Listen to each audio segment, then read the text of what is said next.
Hello বন্ধুরা, তোমরা সবাই কেমন আছো? খুব ভালো আছি। দেখো মা আজকে বাজার থেকে আজকে আবার দেখো কি মা এনেছে। আজকে সবজি বাজার থেকে কিনছে আলু, তারপরে এনেছে সিমলা মির্চ, নেনুয়া, তারপরে ভিন্ডি, কত পেঁয়াজ, 1 কিলো মতো পেঁয়াজ নিয়ে এসেছে। দেখো আম নিয়ে এসেছে বন্ধুরা, আর লেবু দুটো।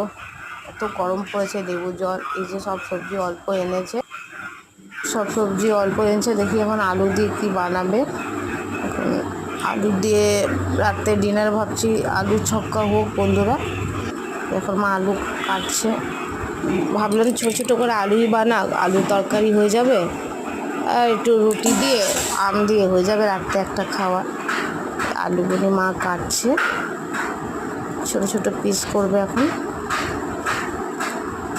আলু খেতে এমনি আমরা ভালোবাসি না, বাট খেতে হয়, আলু খেতেই হয়। যে এখন আলু ছিলকাটাকে ছিলছে মা। দাও দিয়ে কি সুন্দর আলু ছিলকা ছিললাম, তো ছিলতেই আমি তাও দিয়ে কাটতেই পারি না বন্ধুরা। এখন মা এটা কেটে নিক আলুটাকে।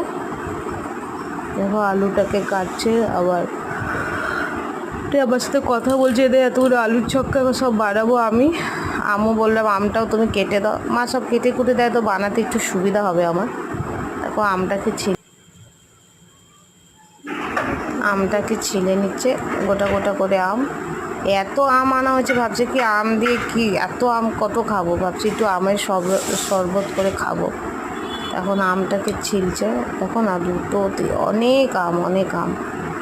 আর এত গরম পড়েছে, মানে থাকা যাচ্ছে না, মানে যা, মানে এত গরম। তো চলো আজকে এত পর্যন্ত। কি ভালো লাগবে লাইক কমেন্ট শেয়ার করে